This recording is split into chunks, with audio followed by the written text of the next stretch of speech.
Welcome to Radical Feminist Perspectives. Today we are going to hear about the book Loving to Survive by Dee Graham, and it's being talked about by Anne Ehrlich, who has just translated the book into German.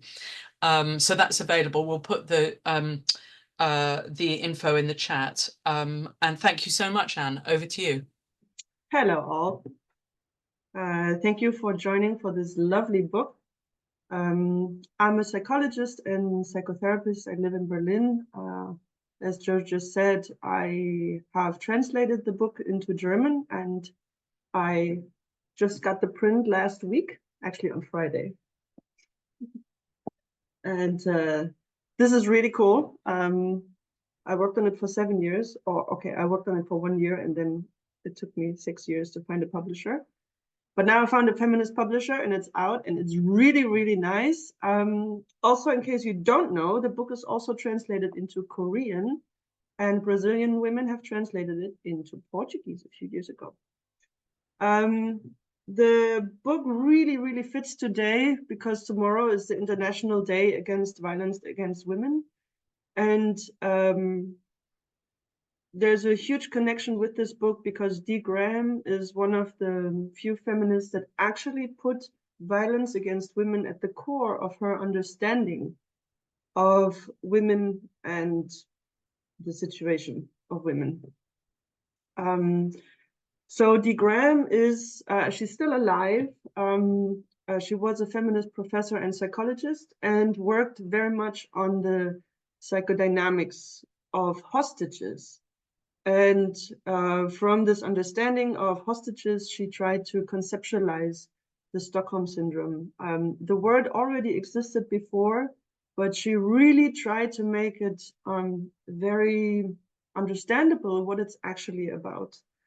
The aim of her book or of her work is actually to understand women as a group better, to understand why women behave as the way in the way they do, why women are feminine, why women love men, why women are mostly heterosexual. So it's a radical feminist book because she goes into really the depth of our behavior and tries to make sense of it.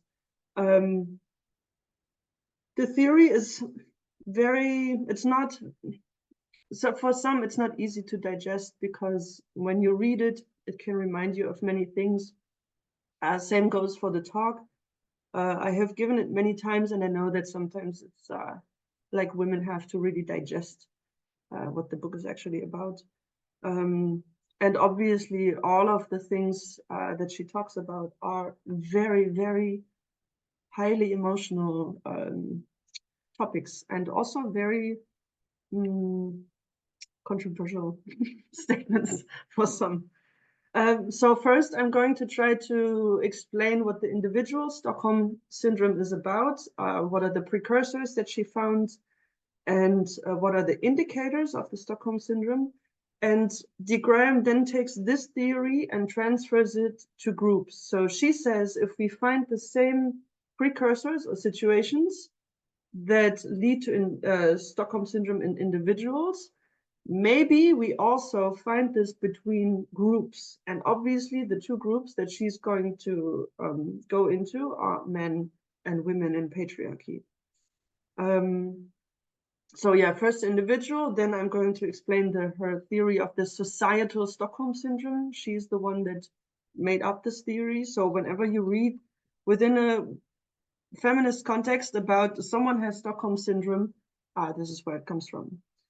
Yes, and then I'm going to talk about the key aspects of the feminine psyche or the feminine identity that she talks about: femininity, love for men, and heterosexuality.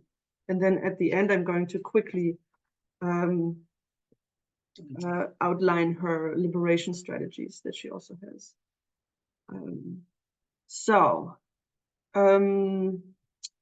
The individual Stockholm Syndrome is, the word is very clinical. It's not even relevant to use this word because it's actually simply about bonding with an abuser. So she spent her time like trying to find out how hostages behave So it's bonding to a captor in the situation that happened in Stockholm in a bank robbery, but it's the same as bonding to a perpetrator or an abuser. It is not only found in hostages, it's also found in concentration camp prisoners, in cult members, in civilians that are in prisons in communist China. It's found in prostituted women under the control of a pimp. It's found in physically and psychologically abused children, and it's found in women who are victims of domestic violence, and it's also found in prisoners of war. Bonding to an abuser is even found in non-human animals, in young animals, in birds, dogs, monkeys. So what we see here is something that is omnipresent. And because it seems so omnipresent, she says it suggests that bonding with an abuser, so Stockholm Syndrome, is first of all instinctive, so something that we are all able to do without thinking about it, and that it has a vital function in hostages who are victims of chronic interpersonal abuse also. De Graham says there are four precursors. That means in a given situation, you need all of those four aspects so that Stockholm Syndrome or bonding to an abuser will develop. The first is that you need a situation where your survival is threatened and you believe that the captor is willing to carry out his threat. The second is that you need to perceive that you cannot escape the situation. Then third, that you are isolated from others, but also from the perspective of others. And then fourth, that hostages perceive some kind of small acts of kindness from the captor within this context of fear. I'm going to show you this briefly. So that's already too late. Here. And so I will try to explain what this is about. So you have the perceived threat to survival, the inability to escape, the perceived inability to escape, the isolation from others, and the acts of kindness. All of those four conditions need to be there. I'm going to try to explain to them, explain them a little bit. So the perceived threat to survival is important. It's not only about physical survival, it's also about psychological survival. So it includes emotional abuse. It includes, especially for children, the threat of being abandoned. And obviously it also includes the threat of killing someone we love. This is psychological survival. What is important for this is the existential element of fear that arises. This is at the center of this perceived threat. The inability to escape, it's important that it's not about if you can escape or not. It's only important if you can perceive it as an ability to escape. And usually captors or abusers use threats of violence to prevent escape. So a violent partner could say, if you leave me, I'll kill you. It's something that no one from the outside would see. So only the hostage's perception here is actually relevant. Sometimes there are situations also in hostage situations where from the outside it looks like now is a good moment to escape, but then the people who are taken hostage might think, oh, this is a trap. So the captor is just testing me. If I fall for it, then he will kill me. So it's important that it's just the perception. Do we think we can escape or not? Isolation refers to physical isolation, but also psychological isolation.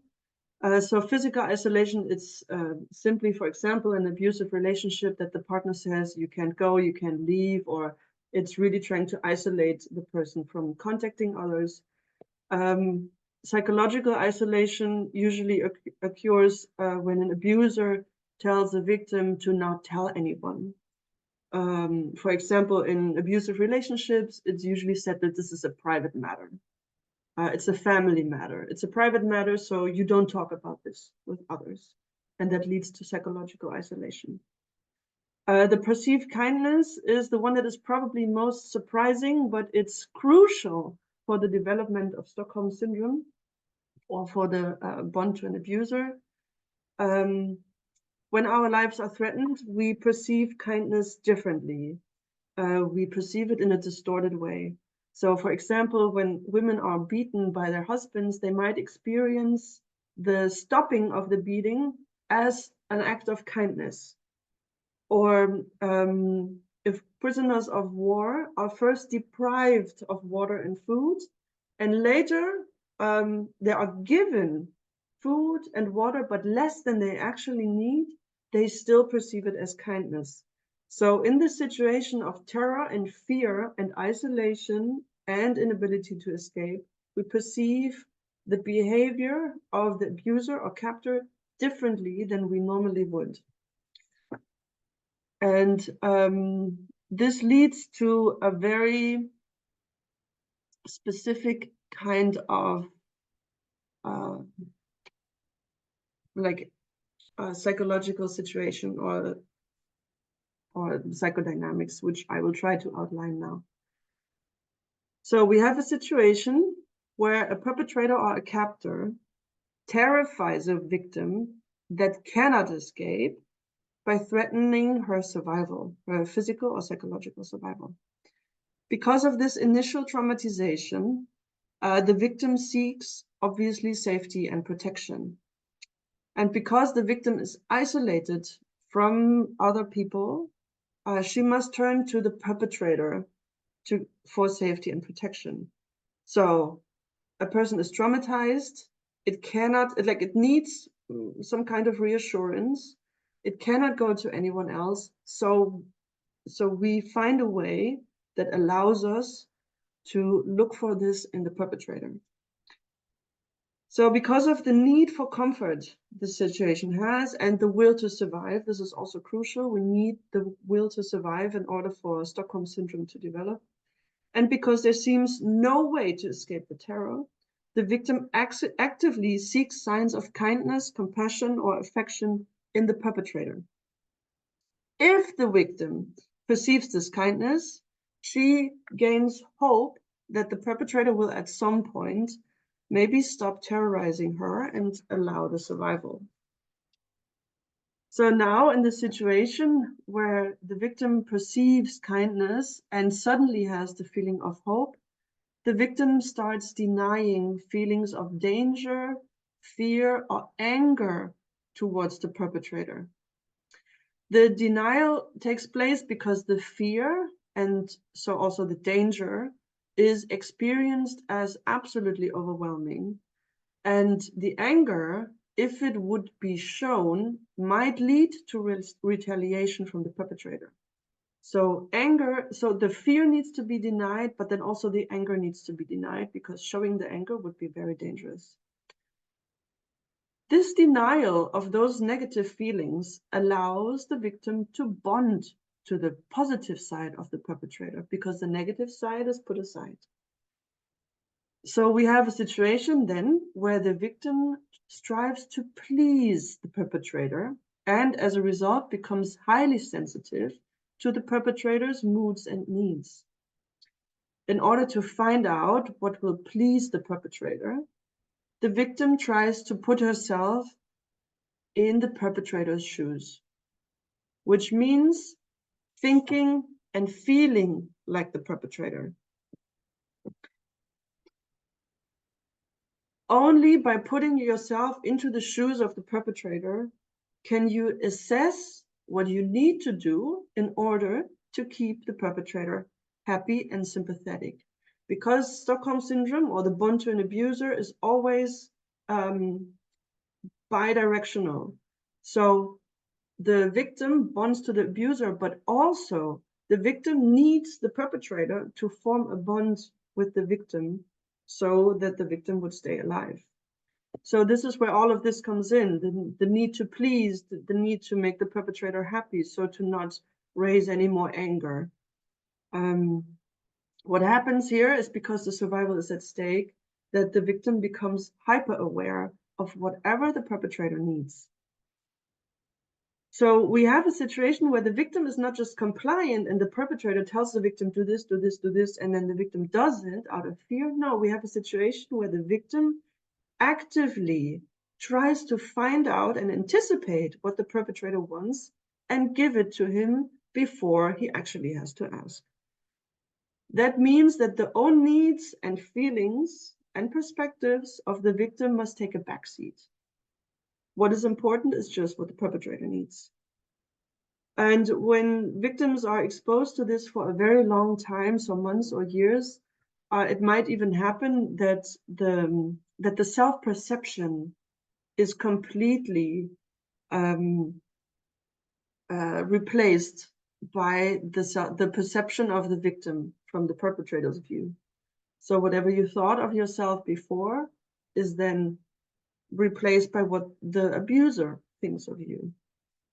And then finally, if victims are given the opportunity to leave, they might find it very difficult if they were exposed to those conditions for a long time. Because, for example, if the abuser wants the victim always near, then to go away is to act against the perpetrator's needs, and that creates fear. So it's going to be very difficult. And also because the denial of the fear and the anger has taken place, it's difficult to see why you actually have to leave. So in conclusion, the Stockholm Syndrome is a universal reaction to an inescapable threat of survival, when the only chance to survive is to befriend the abuser. So Graham would argue that whenever you have those four precursors, so if your survival is at stake, you can't escape, you're isolated, and the abuser shows kindness to you, anyone who wants to survive will develop the Stockholm Syndrome. And then it will follow a certain indicators that Stockholm Syndrome is present. I show this here briefly because we need this later. So as soon as this is developed, this is the kind of symptoms you might see. So you might see symptoms of post-traumatic stress disorder. You see that the captive is bound to the captor. You notice that the captive is intensely grateful for small kindnesses. We see that the captive denies the violence. We see that the captive is hypervigilant to the captor's needs. We might notice that the captive sees the world from the captor's perspective, which leads to the next one, that the captor or the captives would be seen as good because it's the perspective of the captors. And whoever wants to win the release is seen as bad. And we see situations where it's difficult to leave the captor, and we notice that there's a fear of retaliation, and this can happen even after the captor is dead or in prison. So what D. Graham says is, okay, this is the individual level. Here we have this on an individual level, and we have this on an individual level. But what happens if we apply this to groups? So could there be group dynamics where those situations apply? And if this is true, then will we find groups that show these signs? So, and then she takes this and uses this for men and women. So societal Stockholm Syndrome, which again is really what she invented. My time, okay, my time is not so good. So we have a group that cannot be escaped. Group A is a violent group, is the dominant group, is the oppressor group. This group cannot be escaped. And you have another group that receives violence from group A. So group B would be the oppressed group, and members of the group A, of the oppressor group, shows also kindness towards the oppressed group B. So we would think there's a bond formed maybe between group A and B. So it would arise in a culture where it's socially required and predictable that some members of group A are violent and other members of group A are kind. This might be random and, for example, be determined by physical proximity. If this applies, then it would be a climate where the interactions between members of group A and group B would be all pervasive. So the potential perpetrators would be omnipresent. And members of group B would fear that they cannot escape group A. And then they would turn to members of the oppressor group for safety and reassurance. And it is to be expected that this would apply to all interactions with members of group A, even if those members are actually kind. And she said that this might be or could be, we could look for those dynamics in different groups, for example, poor, rich, black, white, female, male, and homosexual and heterosexual relationships. So if we apply this, it's this is a big part of her book that she applies this, and she uses a lot of statistics for this. So it's a very scientific book. Sometimes it's a bit dry, but it's worth reading. So the questions that arise here is the survival of women threatened by men? Can women escape men? Are women isolated from each other or from perspectives beyond those of men? And are men sometimes kind to women? I'm giving this talk in front of feminists, but I'm still going to run through it shortly, even though I'm sure you all already are nodding along. Is the survival of women threatened by men? We know that men are pushing their power to the limit. They now have the power to destroy the planet. So there's no doubt that men as a group actually threaten the lives of all. We know that 90% of all murders worldwide are committed by men. We know that 98% of all rapes are committed by men. And also we as women constantly see men inflicting violence on other men. And if we just simply see violence, it creates a fear of violence. Like the child that sees that the father is beating up the mother, the child will have a fear of the father. So watching violence creates a fear of violence. So we don't even have to be the victims of it. It's enough that we constantly see it. We know of femicides, of domestic violence, rapes, sexual harassment, poverty, and we don't need to experience any of this personally. We are surrounded by daily images of all of this. So we are constantly reminded of the existence of male violence. I don't mean feminists talking about it. I mean it being portrayed in the media, in films, in news. So first one, yes, the survival is threatened by men. Can women escape men? De Graham says if women could escape men, then we would not be victims of male violence. So obviously as a group, we have not found a way. And we see that there are individual attacks on women. And if we only look at it individually, then it's attributed to women. So the woman is masochistic, or she was failing as a wife, or she dressed inappropriately, or she seduced him. But as feminists, we look at this collectively, and we know that these attacks make it clear that the objective of male violence against women is male domination. Now, what is important here, that a system that serves to maintain male domination will never provide women with real protection or real escape from male violence. It makes no sense. So the system that we live in will never provide this. Also, it is impossible for women to stay in the society and escape men completely, because men define our cultural norms, they control the institutions, are the experts in various fields. So individual women can reject male norms, and some of us obviously also do. But since the norms are aligned, are connected with rewards, it's costly to do so. So we cannot really escape men. Are we as women isolated from each other? Are we isolated ideologically? She makes it very clear that ideological isolation also occurs when women come together, but one or more men are present.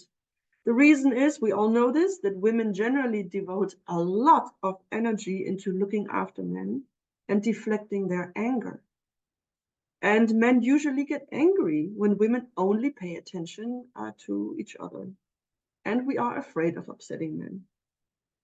Also, a group consisting only of women remains ideologically isolated if the only perspective shared is the perspective of men. We find this, for example, in women's group in churches. There might be women only, but the perspective that they share is a male perspective. We also know that women who talk to each other about their own situation are politicized. The ideological isolation is dissolved, and we develop a women's perspective. This is what happens in the CR groups. And we know that the analysis that arises from this is the core of feminism. The simple fact that many women are not really aware that feminism is actually for our own rights shows how systematically isolated we are from each other. Are we physically isolated from each other? For de Graham, it's a clear yes, and it comes with the nuclear family in the separate homes. Having the majority, this is a very radical feminist approach here, having the majority of members of an oppressed group live one-to-one with their oppressors is a very effective tool to maintain psychological enslavement. Also, this one-on-one pairing that we have, it's a forced one-on-one pairing, leads to competitive situations between women for male attention, for protection, and for privileges. And we all know that it's very difficult to form alliances when we see each other as enemies.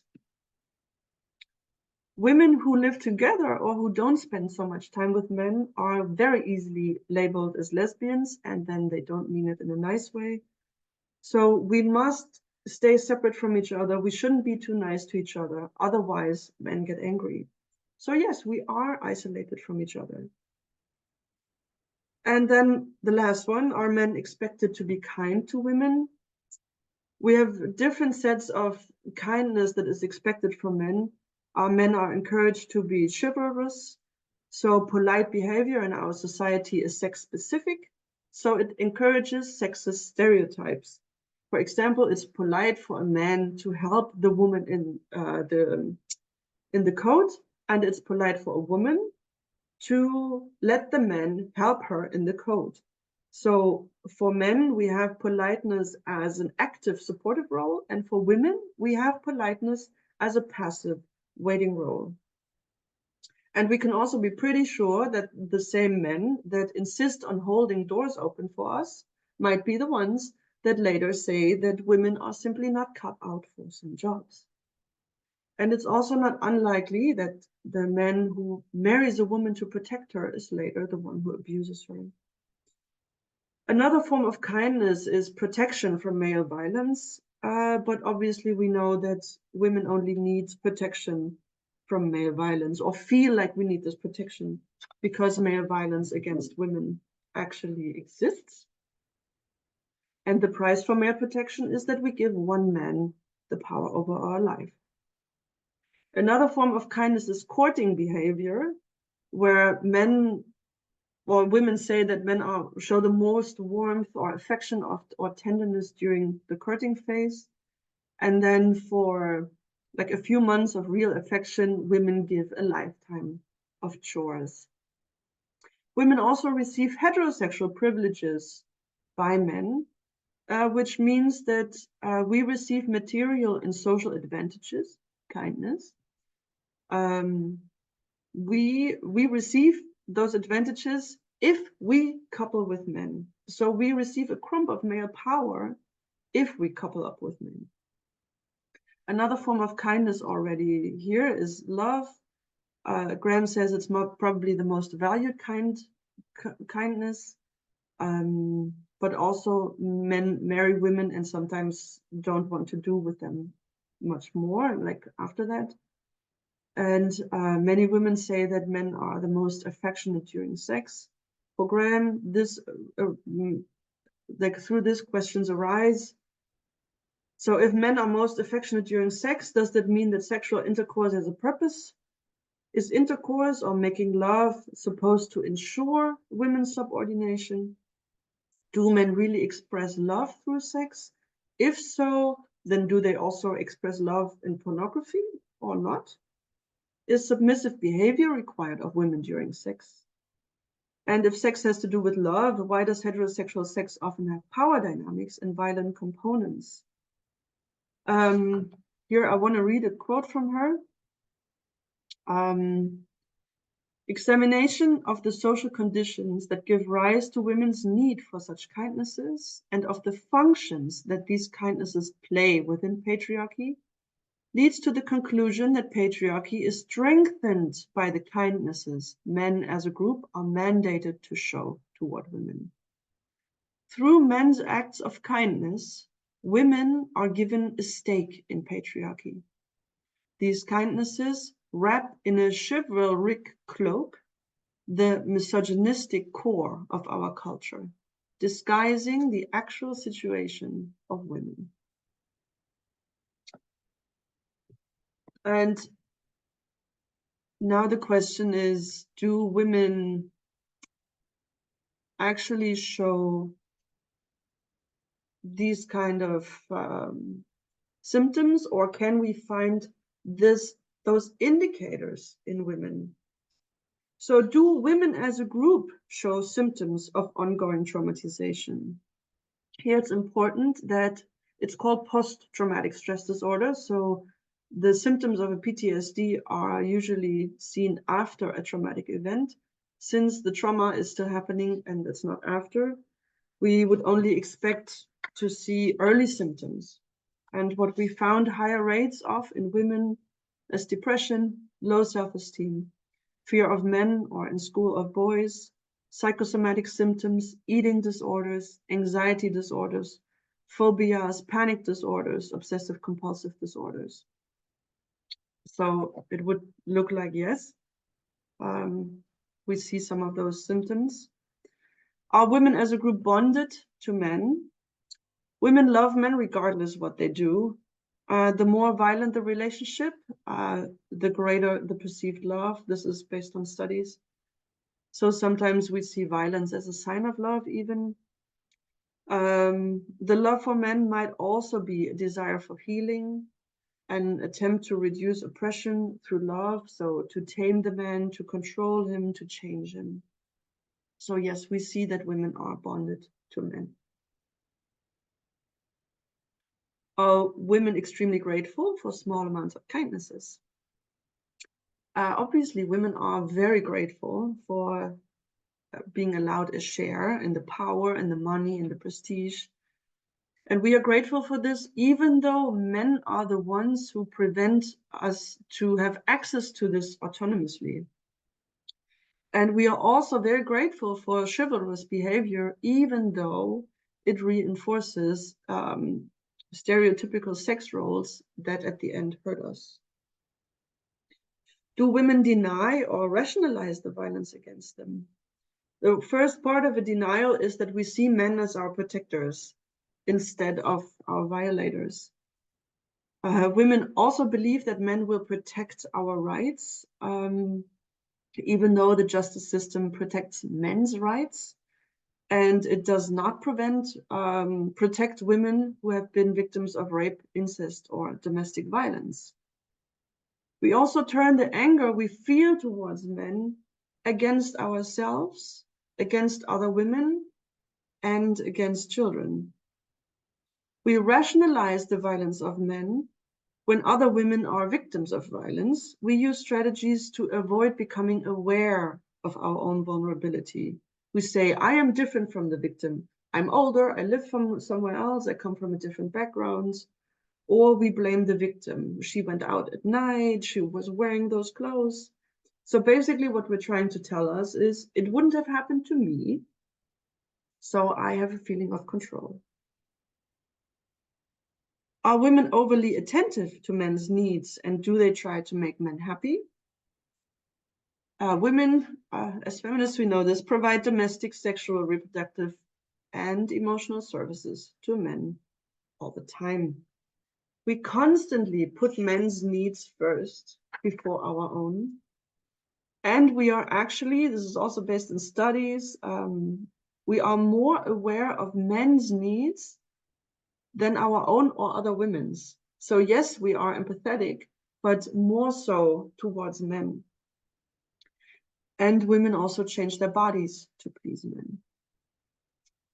Do women see the world from men's perspectives? Well, yes, women see ourselves as men see us. We see ourselves as less valuable, less competent, to blame for men's problems and for making us victims. We also feel ambivalence towards our own womanhood. Here again, I want to read a quote because I find this very important.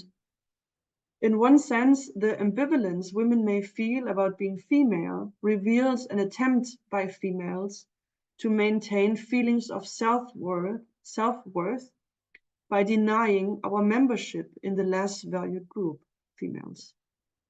Unfortunately, when expressed in the form of a desire to be male, women's ambivalence reveals a hatred of our own selves. If women identified men and not women's own femaleness as the source of our oppression, we would feel ambivalent toward men, not toward women's femaleness. The ambivalence females express about being feminine, she uses the word here on purpose, on being feminine, has the potential to become a form of resistance against patriarchy. To the extent that females resist being feminine while still embracing our femaleness, we challenge cultural norms of female subordination. Are feminists seen as bad and men as good? We have the rejection of feminism on a big scale, and we know that this is a rejection of our own rights. Women adopt the male perspective and therefore feel weird about feminism. Also, we have women sometimes saying that feminism victimizes women by talking about how women are victims of male violence. This is clearly a male perspective. Instead of saying, no, men victimize women, it's like, no, suddenly it's feminists are the bad ones. We have homophobia, we have heterosexism, all signs of the male perspective. And also a woman who is against lesbianism is working against women who love and care for other women and put women first. Do women find it difficult to detach themselves from men? Definitely women find it difficult to imagine detaching themselves from men. We fear that without men we would be alone, we would be even more isolated. Some women might even say without men, life is not worth living. So who would we be if men didn't define who we are? And are women afraid that men come back and get us? This is the one that we clearly cannot answer because we are not out of it. But I think we can already feel it, that if women detached as a group from men, there is a fear of retaliation. And I don't know if you know about the women's village in Kenya, or actually now I think that it's more than one, when the women just left their home village because the men were so violent and put up their own village, what happened was that the men actually came and tried to get them back. So this fear would be absolutely reasonable. So I'm probably a bit fast, right? I'll have some tea. So the question that arises for the gram is, okay, we have all of the all of the precursors of Stockholm Syndrome. We have this prevalent in our society. Also, all of the indicators of Stockholm Syndrome we find in women as a group. Again, this is based on studies. She uses a lot of studies. It's not something she just says. So if this is all real, then can we look at femininity, love of men, and heterosexuality in a different way? Can the theory of societal Stockholm Syndrome actually explain this behavior? Since we have the perpetrator's view as dominant in our society, we would expect that these characteristics would be seen as normal in women. So we would expect, and we also do see, that women would be seen as inherently feminine, as genetically heterosexual, and or psychologically we need a penis or something. So in combination, the love for men seems absolutely natural. Studies are supposed to show that femininity in women and masculinity in men are biologically determined. Love for men and heterosexuality are not even questioned. It seems so pervasive that no one is actually raising the question. But femininity and masculinity, they still really try to make sure that this is biological. So we have those three aspects that for de Graham constitute the female psyche. It is important to notice that there is no context in our society where women are actually free and safe. Even women-only spaces are embedded in the greater context, in the larger social context of male domination. But we must understand really in the depth of our beings that women are human. And that means that women are, of course, able to adapt their behavior based on the fact if their environment is an environment or a context of freedom and safety, or if it's an environment or a state of captivity. Also, animals make this distinction. They behave differently in freedom than in captivity. So now that we say, yes, women are living in a state of captivity, we must take this very seriously, that the behavior we see in women is a behavior that women show in the context of captivity. We have no idea how women would be in freedom. I mean, we do if we look at women in matriarchies, and we see that they are actually different. So the core question that de Graham here raises is, what influence does male violence have on those three? Does male violence play a part in creating those characteristics? Femininity,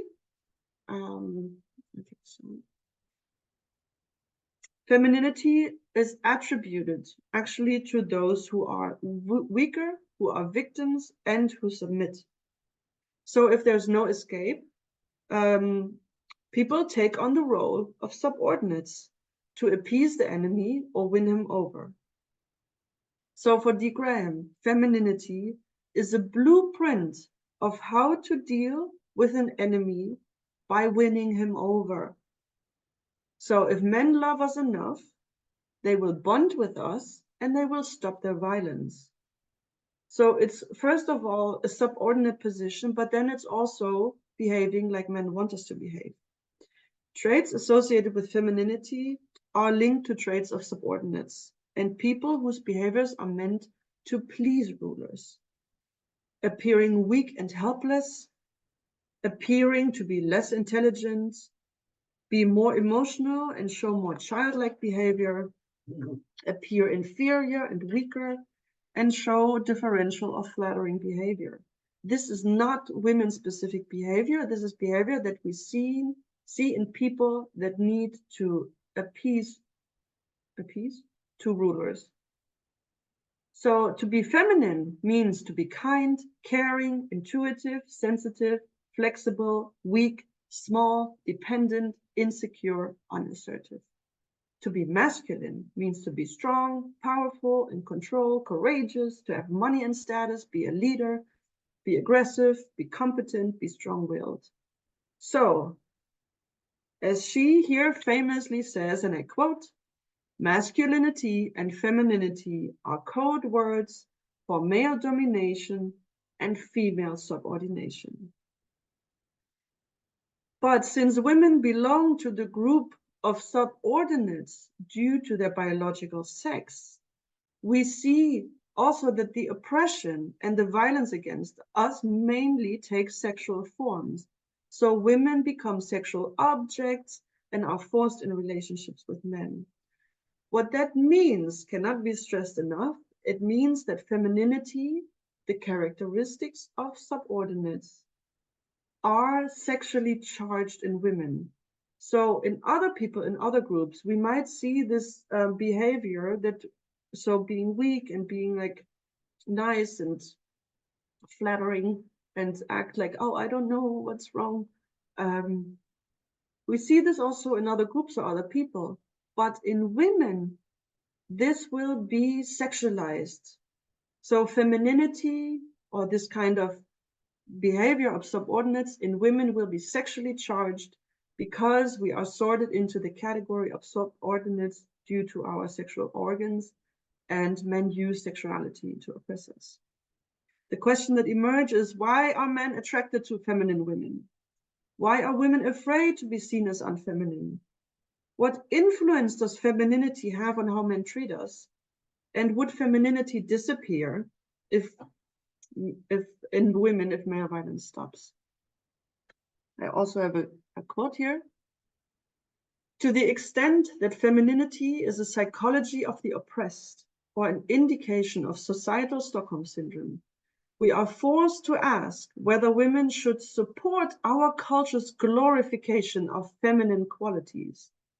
It is one thing to be feminine in order to survive when you know why you are doing what you are doing. It is another thing to celebrate femininity as a proof of one's womanhood. I think many of us can relate to this very much. So what about women's love of men? In light of de Graham's theory, this is the most obvious point. We, women as a group, love our oppressors, men. Without theory, it might be really hard to understand why this is actually happening or why women want to be feminine, like love men and want to be feminine. Women do indeed have an increased need for connection that is solved through this, but Graham asks, like the increased need for connection that women have, maybe this already arises from male violence and the need for protection and safety. Like when you don't have water and you're more thirsty. She clearly states that in an egalitarian culture, women would not put their wish for connection before the self-worth. Also in our society, we have a contradiction when individual women are in abusive relationships and experience domestic violence from a partner, and then they bond with them, we blame them.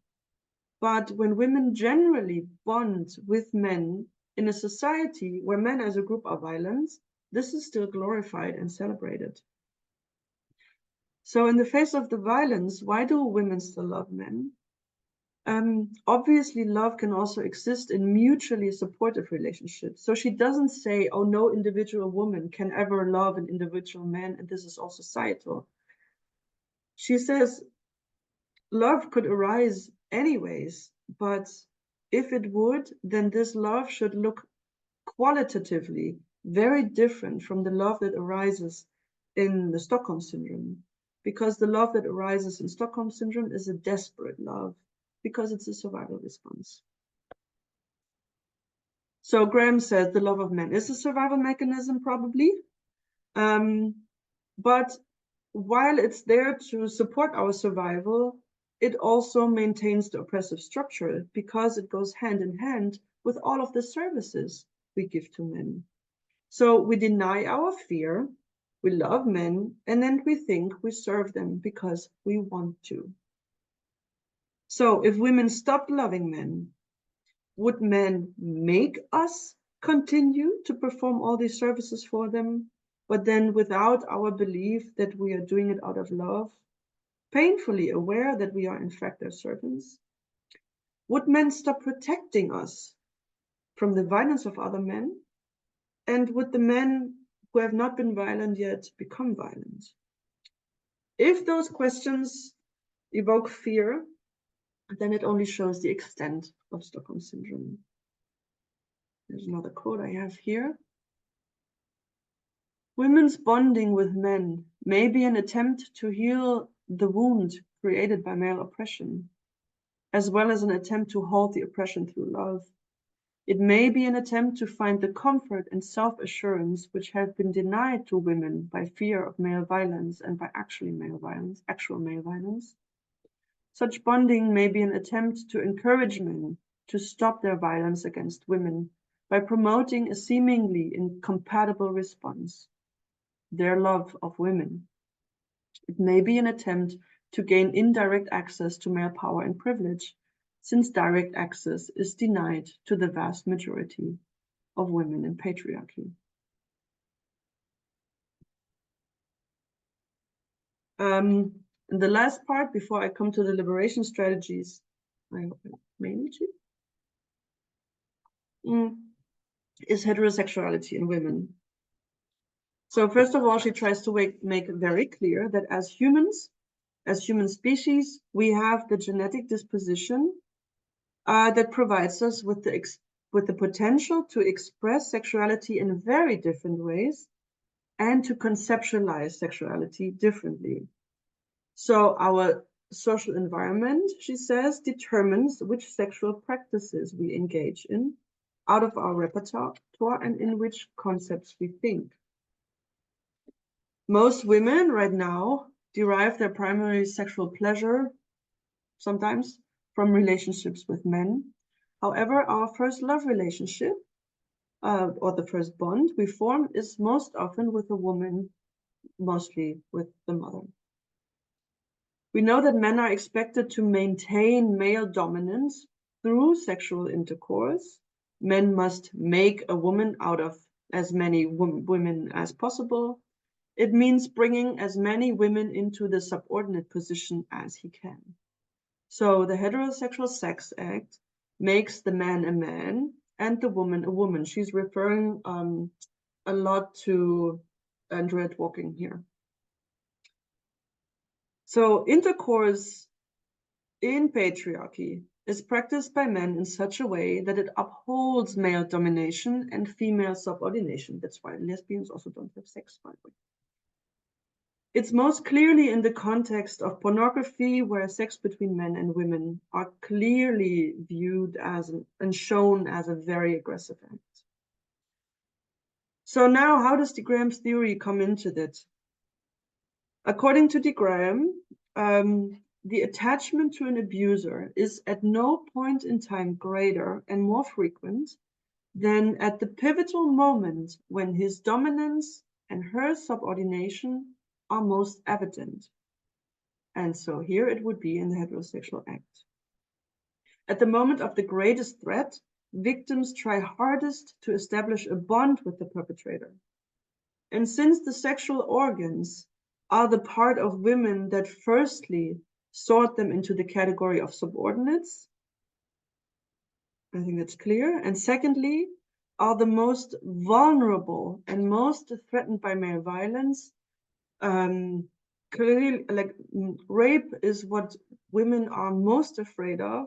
So the sexual organs sort us into the group of subordinates, but also are the place of our body where we are most vulnerable and where most of our fear is created. So because this is all directed at the sexual organs, women will try to establish a bond with the aggressor via their sexual organs. Since men's abuse of women is sexualized, women's bonds with men are sexualized, and women will primarily bond with men through sex or sexualized interactions.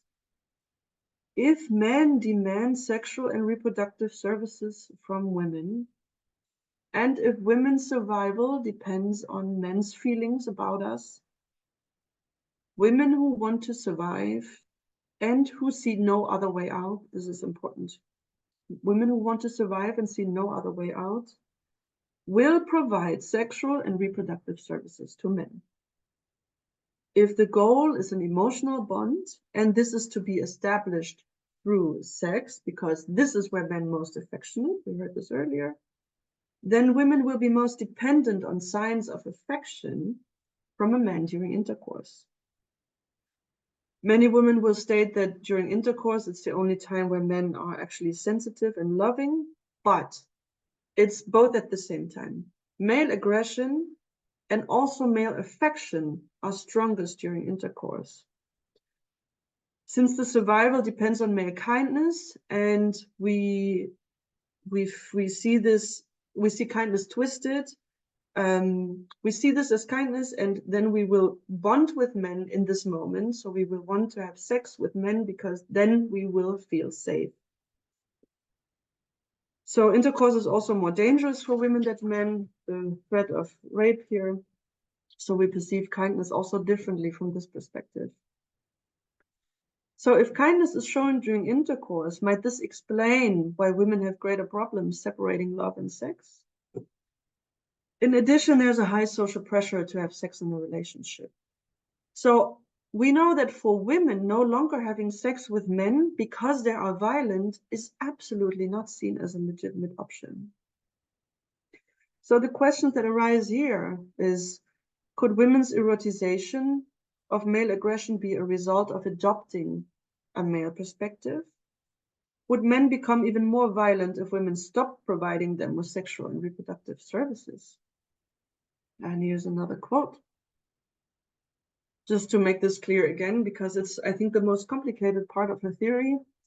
It is at the moment and place of greatest threat or abuse that the victim works hardest to establish or maintain a bond with her aggressor.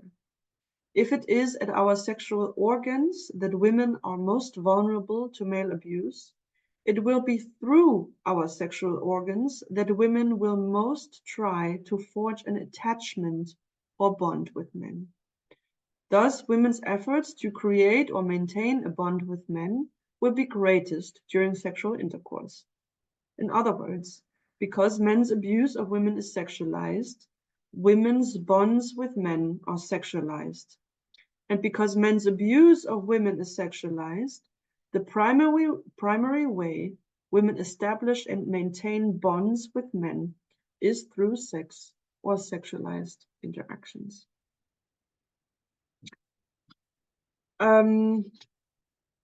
Then the last part of her book, she goes into liberation strategies, which is very nice because the book is very hard and very touching and very heavy. And so the last part, she looks into liberation strategies. I cannot do them justice here. I want to go into some of them briefly, also with quotes. I wonder if I can do this at the same time. Nah.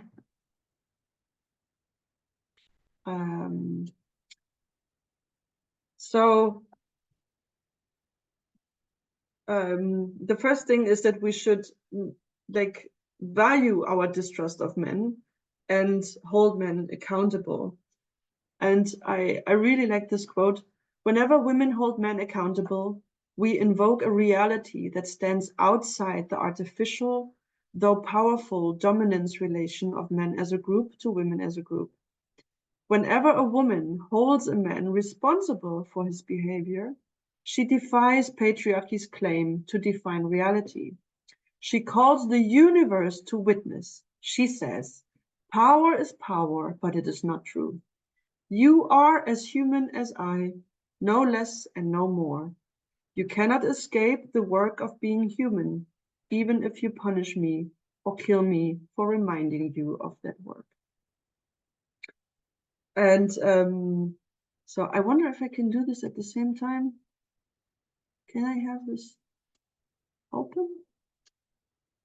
And also, yeah, So you see it like this, maybe it's a bit weird, but so, and then we can honor our anger. I also really like that quote. The male fantasy of a man-hating Amazon nation reveals men's unconscious awareness of the depth of women's repressed anger. And it reveals men's fear that women someday may act on that anger and seek retribution for patriarchal atrocities against women. Rather than being guilt-tripped by our awareness of this male fantasy, we could let it remind us of the just cause for women's collective anger. So one thing we can do is we hold men accountable, we honor our anger, we make connections with other women, because this is, so you can simply go through the 4 things. So can we reduce men's violence against us? So the threat. Can we reduce the isolation? Can we make it possible for more women to escape at least sometimes and to get other perspectives? And can we reduce the twisted perception of men's kindness? So obviously making connections with women. I hope I'll be done in 3 minutes. Making connections with women is anti-isolation.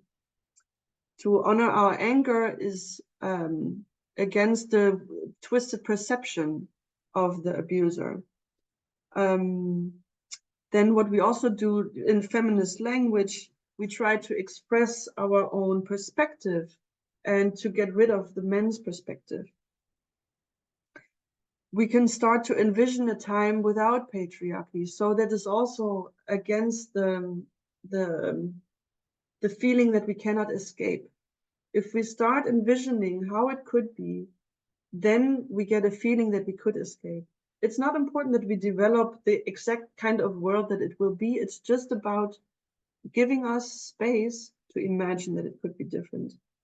Then obviously what is important is if we come together physically, this also works against the isolation.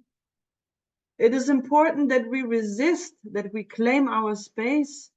A quote here, our space can be space solely for women.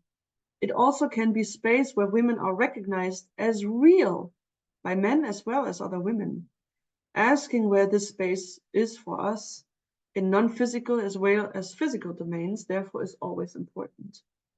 Voicing our desire and need for safe places for women to be alone, together with other women, and to be recognized by men as a real force provides women a basic method for prospering despite adversity. It is a way not only to maintain the gains already made, but to discover new ways of advancing the revolt against patriarchy. Women's own space give us a way to establish our relation to the universe as our own human world, not an inescapable patriarchal prison. It's also important that we keep track of what men do. So to document the actions of men, we do this all the time, by the way. You might notice this from when I'm saying this. This is what feminists are doing. And it's not even important that we all do all of it all of the time, but that we understand that we are pieces in something bigger. So women who actually document the actions of men are doing something very crucial in resisting. It's also important that we recall our own history. So all of the women that write down her story are doing their part in this. It's just one puzzle. We need to look out for one another. We need to put the resources, our resources, into other women. So into women's business. Use our time and our energy for women instead of men. And it's very important that we sharpen our minds to recognize patriarchal patterns so that we can adapt when patriarchy shifts and turns and prepares a backlash. And this is my last quote, and then I'm done. As part of creating or reclaiming ourselves, women need to learn what we want, and we need to assert our needs and wishes. In doing this, we not only hold men responsible for their actions, but we also hold ourselves responsible for our own behavior. Women should not take responsibility for having been victims. But once we develop awareness of our victimization, we must take responsibility for our choices and actions with respect to our oppression. We must decide what values are worth living for and, if necessary, dying for. And we must choose to let those values guide our actions. In doing this, we connect with the meaning of the perennial theme of women as warriors. So this is basically it. Now would be the time to say, do you have any questions? And there's one question in the Q&A, which you probably haven't had time to see, but it's from Julia, and it says, what made you decide to translate this book into German? Well, I read the book, or a friend gave me the book, and I was so, because I'm a psychologist also, I read and I thought, how can we not learn this? How can we not know this? I was really mad. And I thought, why does this not exist? And then I spent some weeks being mad about at the world that it doesn't exist. And then I noticed, damn it, no one else is going to do it. So I need to do it, because every woman should read this book. And the English is very difficult. So it's really not accessible for German speakers if they don't have a high, like, university education. So I thought, okay, it's going to be still complicated in German, but at least it will be more accessible. And I couldn't live with the fact that it's not there. That was the reason. It was really bothering me. Right. Thank you so much, Anne. And thank you. You'll have time to read the chat. We'll send you the chat. But thank you so much. And thanks everyone for being here, and look forward to your next talk and your next translation into German. No. Okay. All right. Thanks very much. Thank you all for listening. Okay. Bye everyone.